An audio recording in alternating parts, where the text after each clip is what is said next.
Good morning and welcome to WYDAF Live. Once again, I'm Alan Ibbotson, your host. And WYDAF, of course, is the wisdom that you didn't ask for, but suddenly can't lead without. And here to help you wise up at work, with strategies and skills to help you navigate the complexities of everything that happens at work. So my guest this week is the brilliant Ben Breslau. And Ben is the Chief Research Officer for the global real estate giant JLL. He oversees 500 staff working on research for 50 countries around the world. He's also the co-author of a brilliantly insightful new book called The Workplace You Need Now: Shaping Spaces for the Future of Work. It's a brilliant book. I couldn't put it down. It made me think about this issue in so many ways because who isn't struggling with this one right now? So Ben is here. He's widely known as one of the nicest guys in commercial real estate. I consider him a friend and a client, and I'm really happy he's here. So let's welcome Ben. Good morning. Hi, Alan. Thanks for having me. I'm so thrilled you're here. Thanks for being here, Ben. As soon as I picked up this book and as soon as I finished it, I was like, okay, we got to have Ben come and talk to us about this because it's such a big issue that everybody's struggling with right now. So I'm happy that you're here to tell us all about it. We've got some people in the comments here. So Tara's here. Good morning. Jake's here. Tara, we love you. We absolutely love you. You're always here supporting. Jake, good morning. And I know we're going to have lots of friends asking questions in the comments, so feel free to do that. Shall we get into it, Ben? Let's do it. Let's do it. So tell us the question or the big idea, really, that you were trying to answer with your co-authors when you started writing this book, and tell us a little bit about how it sort of came together. So, in the depths of a pandemic, when there are so many unanswerable questions, and basically every C-suite, every board, every employer, every employee on the planet is asking, what do we do with our workplace?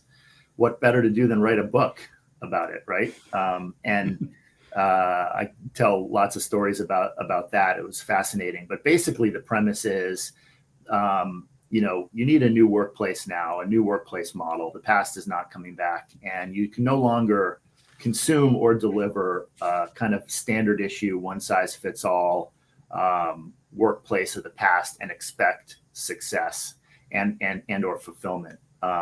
So, the workplace can and should be able to propel your career, propel your company, and enable your ambitions. But you've got to really rethink how you create a workplace ecosystem that can do that for the modern era. It's very complicated, isn't it? And as we get into it, I'm sure you're going to help us understand all the different ways that this is sliced and diced. Max is going to join us. I hope you don't mind. This is one of the things about working from home, right? The more the merrier. So, okay, Ben. So let's get into the details and talk more about how this is all shaping out and what your thoughts are. So I've got to ask you our central question: what's your WYDAF? Let's go. Yeah. So the basically the workplace you need now is has to be personalized, responsible, and experiential. And those are three words that probably were not used by most historically when describing their workplace: a sea of cubes or a bunch of closed off offices or kind of nondescript marble lobby going into their building, or even a home office that's sort of, tucked behind, next to the Peloton in a dark third bedroom. So we believe that model is changing and has to change, and that it is complex. So you need to take a learning mentality to adapt and evolve and get it to a place where it can be, truly enable human flourishing in the business world. Okay. So can we just go back to the first one for a second? So great. So could you just sort of walk us through these three different sections of this, Ben? Yeah, happy to. And again, some fascinating stories. Kind of a microcosm of this, Alan, was three authors trying to write a book. First time authors, long time sort of prolific writers, but first time book authors trying to write a book in the middle of a pandemic in lockdown mode with, like I said, lots of unanswerable questions. But what we really came to is this concept of the workplace has to be personalized. The best products that humans consume meet human needs in a very unique and individual way, even though they're typically not customized for each person, they're configurable. So personalized is, it's got to be flexible, it's got to be human centric, it's got to fit the dimensions of the workforce or of an employee, and we can go into those a little bit. The responsibility is that the workplace now more than ever has to be A, purpose driven, B, it's got to understand the work-life balance, or maybe more appropriate these days is the work-life blur that most of us are dealing with. It's got to be in tune with the health and wellness and well-being, both physical and mental, of the employee, which is of utmost importance these days, not just because of the pandemic, but because of all the stresses in the world. It's got to be environmentally sustainable, and there are a lot of dimensions of that are fascinating. And then, of course, it's got to be increasingly diverse, equitable, and inclusive. And then it's got to present an experience that is compelling, right? That is magnetic, that is, that enables the best thinking, the best creativity, the best outputs by people and by companies. So this concept of personalized, responsible, and experiential, we think, are just the three critical dimensions to navigating this and getting it right. I think that's brilliant, and it sort of just encapsulates the depth and the scope and the breadth of the challenge in general. Where do you think most people are struggling right now? Is there a part of that model that you see organizations struggling with the most? I mean, there's challenges across the mix, but I think that probably the two biggest ones that I see are the gap in desires generally between most employees and their employers, who are measuring success in different ways, who have different stresses, who have different accountabilities, who have different preferences in some ways. So that obviously the labor market is as tight as it's ever been. Employees and talent have a lot of leverage because of the competition and the great resignation.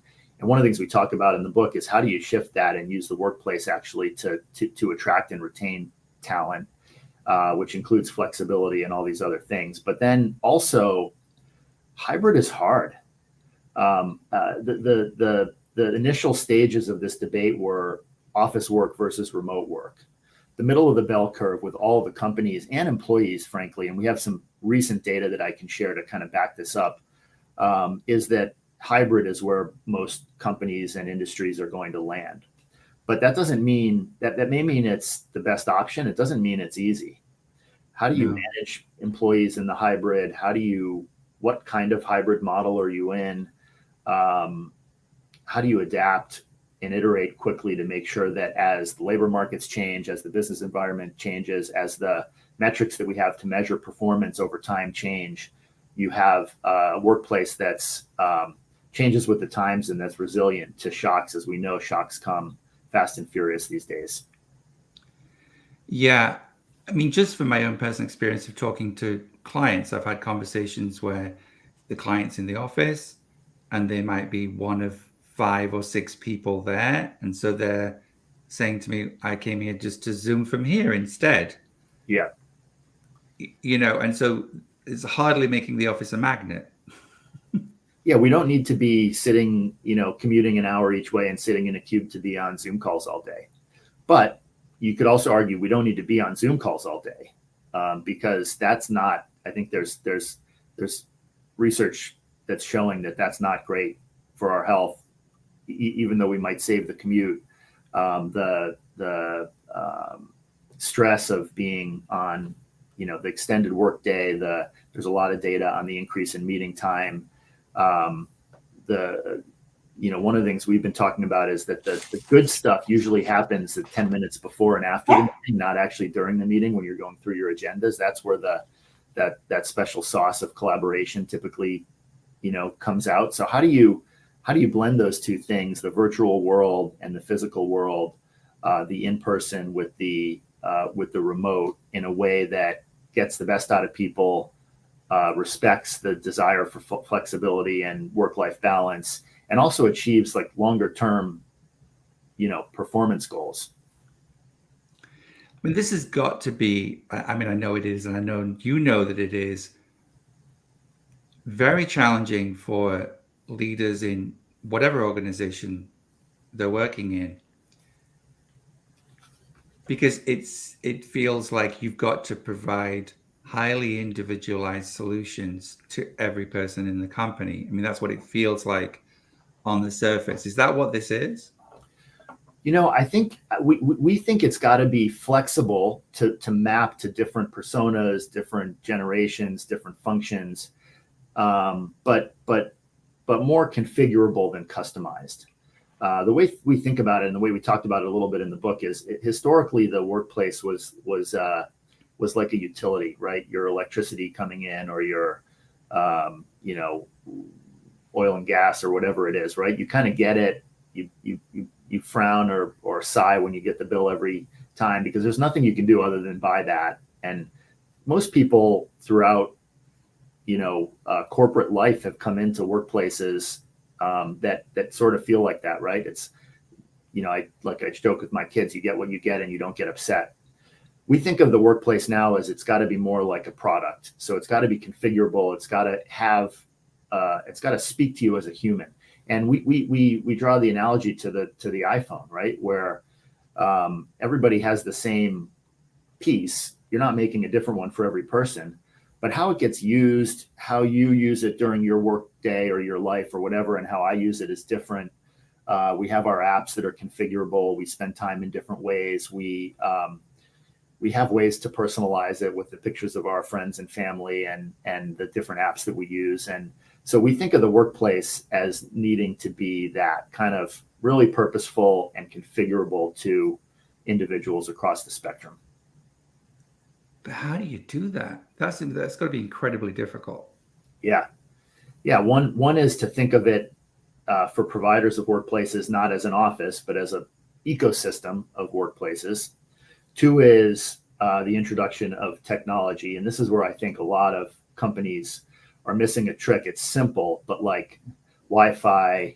I was in an office recently, I won't mention the company's name, where we literally couldn't find a conference room in the office that had Zoom compatibility, so we could make a hybrid meeting work without everybody being on their own laptop and hearing, the volume and delay and everything like that. So the hybrid meeting gone wrong is the stuff that SNL skits are made of, right? I mean, it's really comical almost. So getting the right technology, but not only to make the hybrid work world more frictionless, which I think is really important, but also to your thermal comfort, your wayfinding, your how you can experience or have kind of more immersive or experiential moments during your day that bring things to life and that unlock your creativity and your thinking. So technology, I think, is going to be a big factor as well. I completely agree. It has to be, right? It just has to be. I read something yesterday about Gen X's also now being the ones who are walking out and saying, you know what, I've had enough. And so there's a generational shift happening in our age group. Ben, I'm a little bit older than you, I know, but like, so did your findings unearth anything there in terms of demographics as far as how it's affecting different groups? It's really interesting if you look at, we just did a survey of several thousand employees across age demographics, industries, and geographies around the world, which was kind of an update to the research that we based the book on. And one of the things it shows is that the younger generations have actually adapted pretty nicely to this new world because of the fact that they're more digital savvy.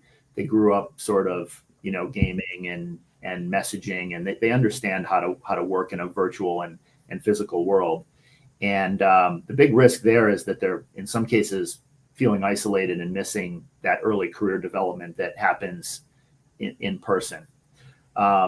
Older generations actually are a little bit more of a barbell. Some of them have gone hard line. You got to be in the office because that's the way they kind of grew up, and they're staunch supporters of the traditional way. And one of the personas we look at in the book is the traditional office user, which isn't necessarily a bad thing. It works for some people. Whereas others have gone pretty hard toward remote because they love working from they're accomplished in their career. They have their network, they have their book of business. They love working from the home office at the lake house or the ski house or the beach house, candidly.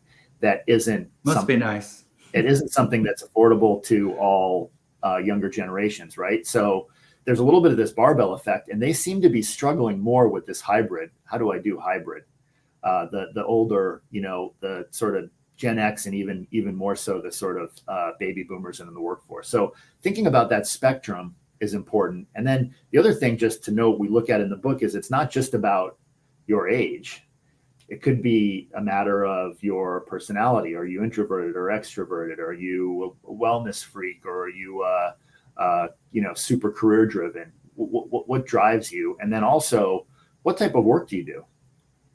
If you're if you're in sales and you're not out in the office working on business development, meeting with clients, probably you might struggle.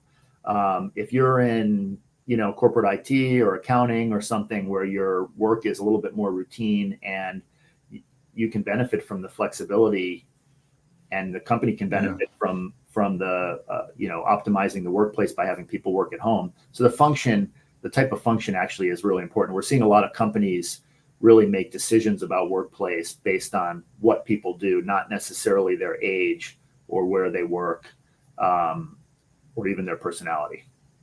Right. I mean, I think it's fair to say, Ben, that the last couple of years have been somewhat of a universal and collective trauma for all of us, but in various different ways. We've all been impacted in different ways. Is that playing into how people feel about going back to the office?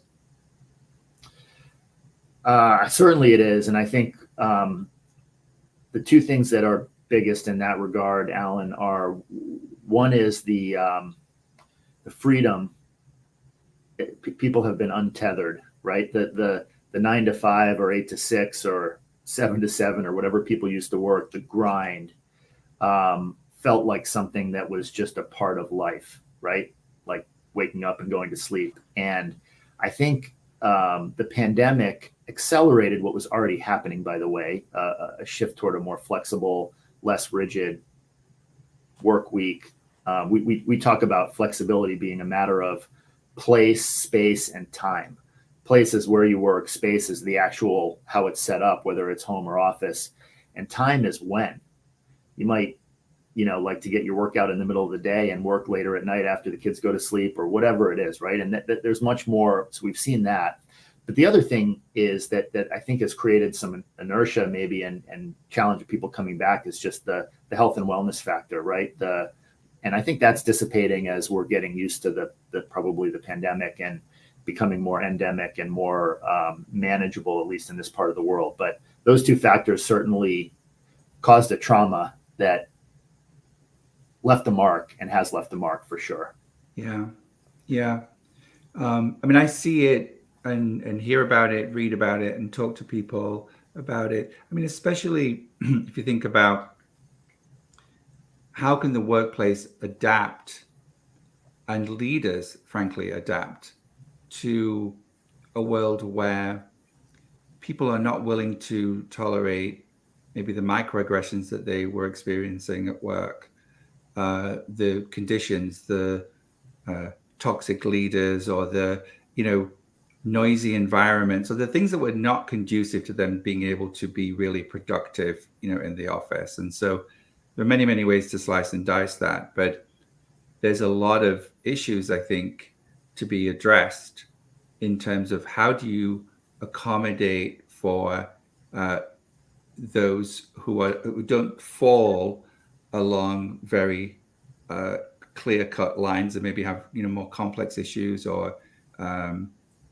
are frankly psychologically averse to going back to the office for reasons that are entirely their own and legitimate.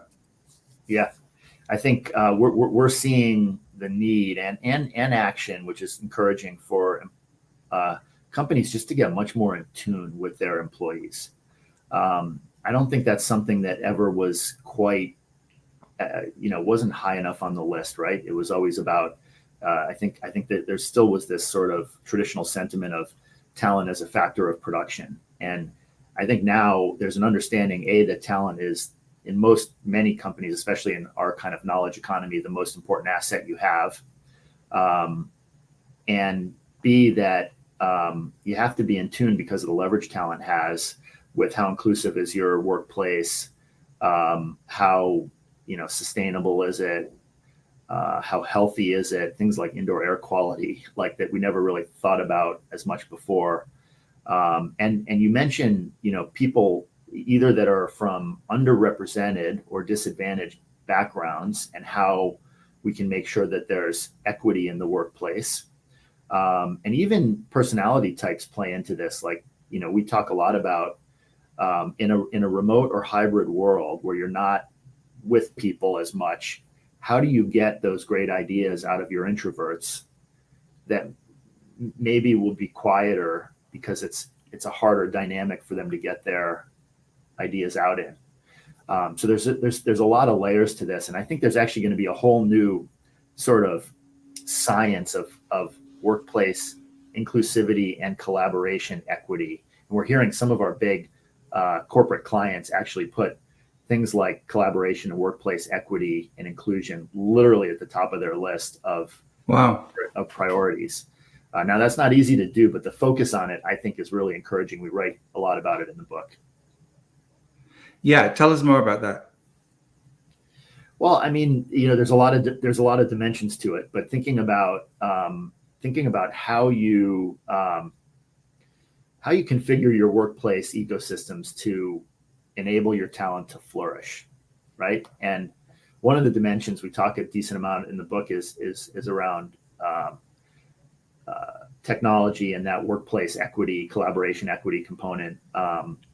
There's little things like the psychology of having the people on the screen of different sizes, even just their heads in different sizes, depending upon what kind of virtual environment you're working on, or people that are in the office or not in the office. Who can you hear?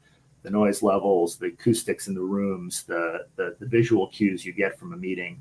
And then there's the whole health side that I mentioned. We do a lot of work with Professor Joe Allen at the Chan School of Public Health at Harvard University. And there's a great quote in the book that I love from him, talking about things like thermal control and comfort and air quality and moisture and biophilia in an office, whether it's home or a physical office. That he makes the point that actually the person who manages your workplace might have a bigger impact on your health than your doctor, because of how much time you spend in buildings. Again, it doesn't matter if you're working at home, working at a co-working space, working at a Starbucks, or working at an office, or some combination.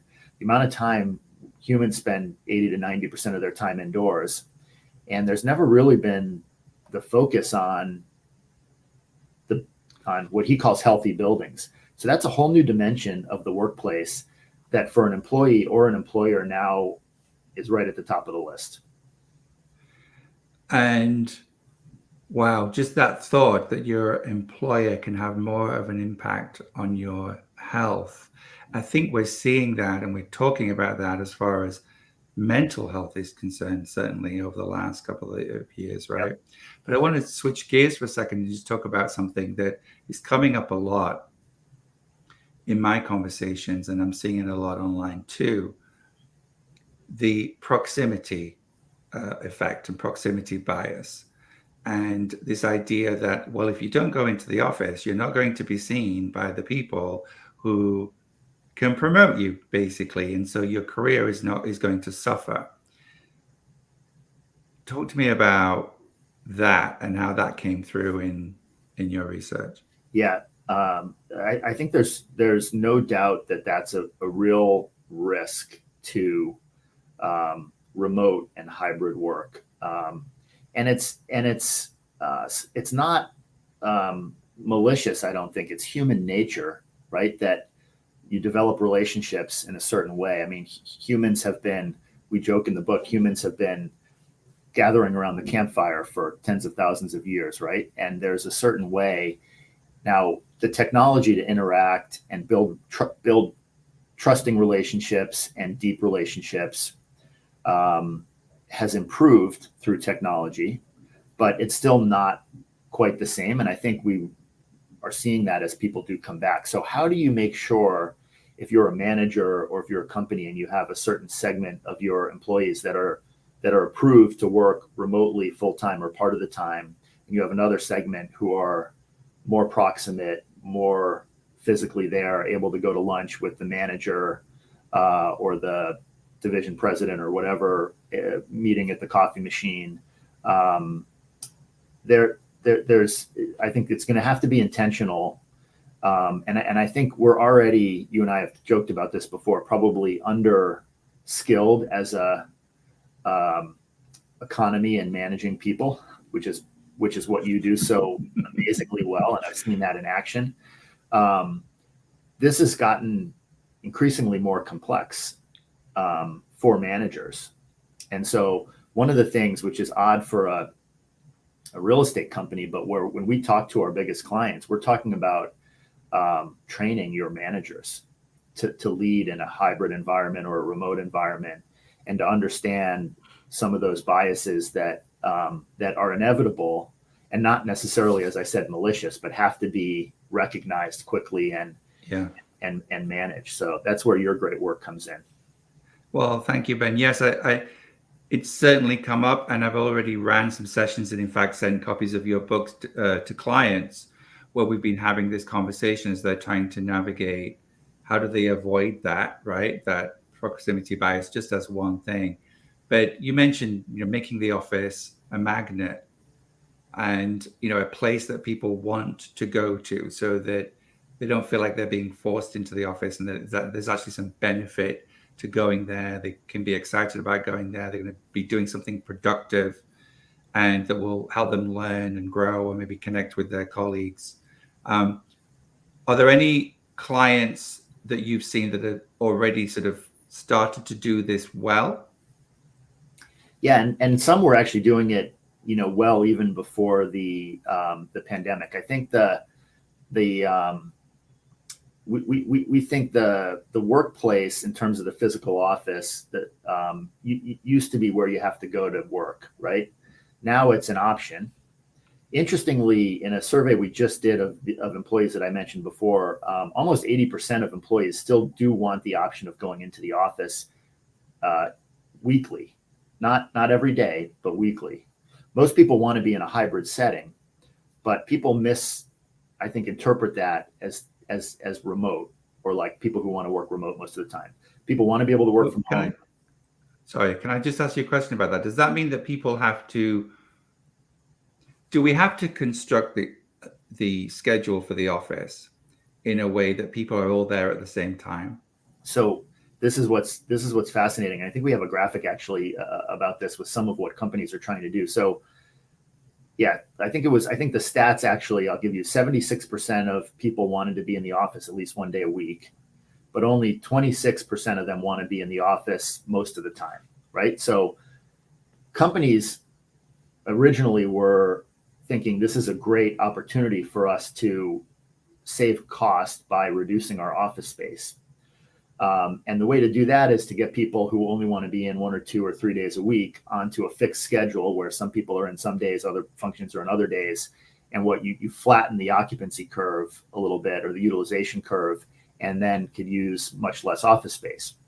What they recognize is 2 things. One is if you put people on a schedule, then you've taken away their flexibility and their choice. And 2 is that if you don't have people in the office at the same time, you lose the benefit of people being in the office. As you said before, if everybody comes into the office and sits on Zoom all day, or if everybody comes into the office but it's on different days, you really don't, you've lost the benefit of bringing people together. We talk about the benefits of bringing people together as the 4 C's, and I've increased the number of C's, as you can see here. But in the book, we talk about community, collaboration, creativity, and culture. And I think about things like, services and concierge services, and also careers as this group of C's that is, you really, you need to be in person at least some of the time to get those things. And so companies are starting to think of their corporate offices as not as workstations as much as collaboration centers. And some of them actually have changed the name of their corporate offices to our Boston or our Chicago or our New York Collaboration Center.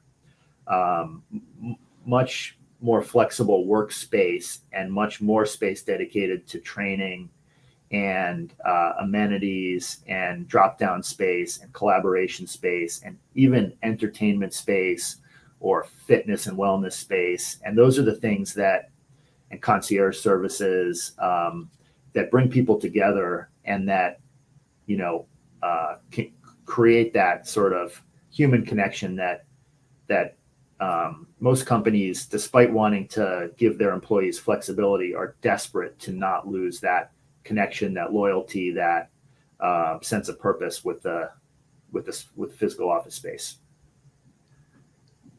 And what do you know about how employees themselves feel? Is this what they want? Do they want the workplace to be this way? Yeah, employees tell us a bunch of things in our data. One is that they, as I said before, are prioritizing health and wellness. They're prioritizing quality of life and work-life balance. But they're also prioritizing opportunities to develop their careers, to learn. And the number one of the top determinants of happiness in employees is the level of engagement and the relationships they have with coworkers. And we know actually by some of our research that the health and wellness, the level of engagement, the level of happiness of employees actually has direct correlation to performance of companies. And interestingly, at the beginning of the pandemic, people were measuring productivity, like how many tasks can you get done during a day? And if you take out the commute and put people, you're monitoring how many tasks they get done and you can connect them virtually, you get a lot of tasks done. But happy and healthy and connected employees have lower burnout, are less likely to leave, they're more loyal, they're, I think, 30% more productive, they're 3 times more creative. And I think about the Tim Cook quote. I mentioned the iPhone as an analogy earlier of, we can get our work done, but we're not going to create the next iPhone with our engineers sitting at their kitchen tables, right? And so companies, employees are saying we want to be together at least some of the time, but we also want flexibility. And companies are saying we want to retain our talent. We want to give people flexibility because we think that's very healthy, but we know we need to get them together with programming, with compelling, magnetic, experiential, collaborative office settings that contribute to product development and creativity and innovation and loyalty over the long term. So really it's about making the workplace, the office, the collaboration center, something that people would want to buy a ticket for. Yeah, I've been asking our clients, is your workplace commute worthy? And most of them actually sit back and they go, because they've been thinking about, bits and pieces of this, but okay, I didn't really think about it that way. Is there a compelling reason for my employees to come in, to buy that ticket, to take the time to come in? If you're coming in just to sort of put your head down and do your work, I think we're past that. That used to be the mandate. Now it's about, is there a compelling reason to come into the office? Yeah, we did a quick poll on LinkedIn for what it's worth a few weeks ago, and just asked like, what should be the purpose of the office? How could it be better? And the number one answer by far was meaningful collaboration. I think, defining meaningful is probably, we could debate that for hours, but this idea that to go in and work with your colleagues on things that maybe, big ideas, innovation, ideation, working on big problems, having the opportunity to, be amongst people that you might not ordinarily work with, etc., and get that exposure to different parts of the firm and learn as you go, which was the second thing, which was learning and development, career development. And especially people either earlier in their careers or new to a company. There's been a lot of those types of people entering companies during a pandemic who have never met any of their colleagues. And how do you really create that sense of, one of our clients we quoted in the book, Steph Jenkins from Capital One, said, we want our workplace to be the physical manifestation of our company's brand and culture. And they want to be, and I love that concept, because you want to be able to bring people in and have them sort of feel it. And if you think about, you mentioned the collaboration, like I think on Maslow's hierarchy of human needs, like social belonging is just below safety and security, right? I mean, it's critically important, both in society, but also I think in, company cultures and workplaces. Yeah. Physical office can do that. Yeah, right. I want to just go to the comments for a second. Damaso just asked a great question. So what do you think, Ben? Why is there such a disconnect? I think it's two things. One is that the leverage is so far toward employees right now.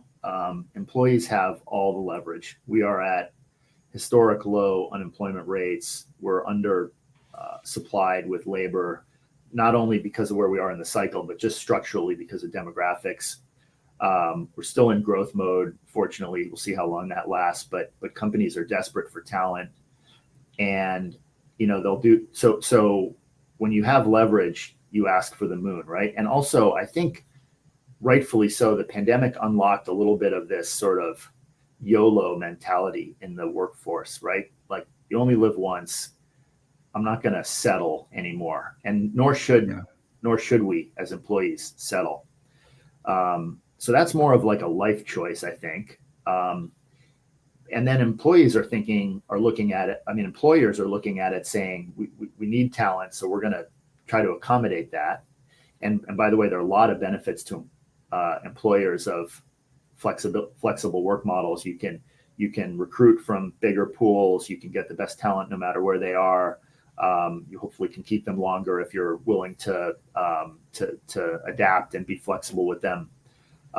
But history is empirical evidence is not look kindly on sort of full or mostly remote settings for work.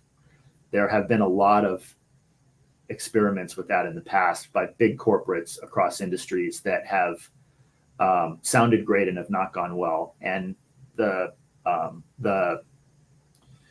technology is much better these days, but most leaders at big companies, have experienced some of that because of their age demographic, and B, I think are candidly terrified of losing that sense of company connection and loyalty that leads to retention and leads to longer term performance.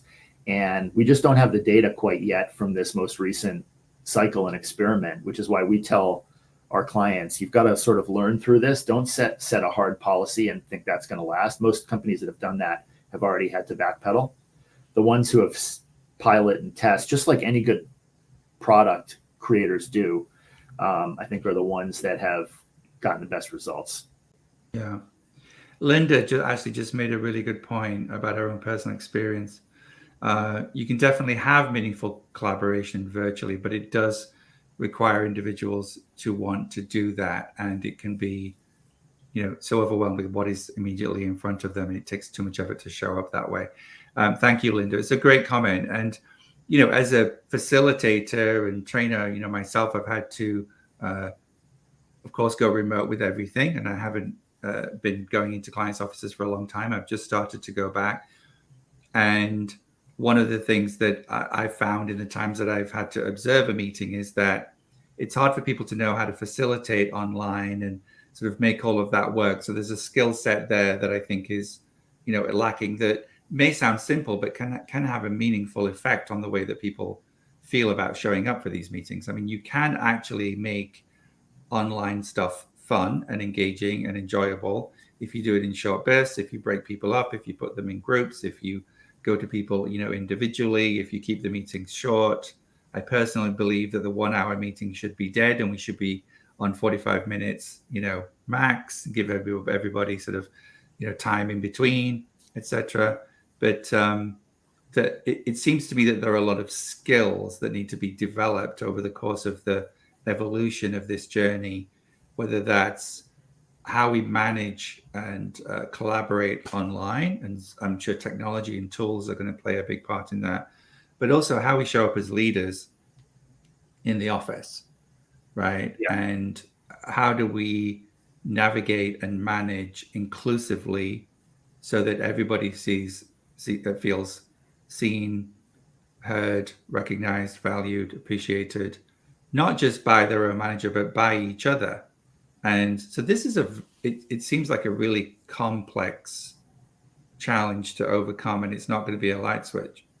Yeah. And I very much agree with Linda, and actually have been in some virtual collaboration settings over the last couple of years that have been huge successes and masterful in terms of how they've been pulled off and how they connect people that wouldn't otherwise. In my job, I actually, even pre-pandemic, work with people all around the world every day. So I don't have the luxury of being with them in person all the time. And I think we're developing that skill set. I also, and I'm sure you have too, have been in some terrible hybrid and virtual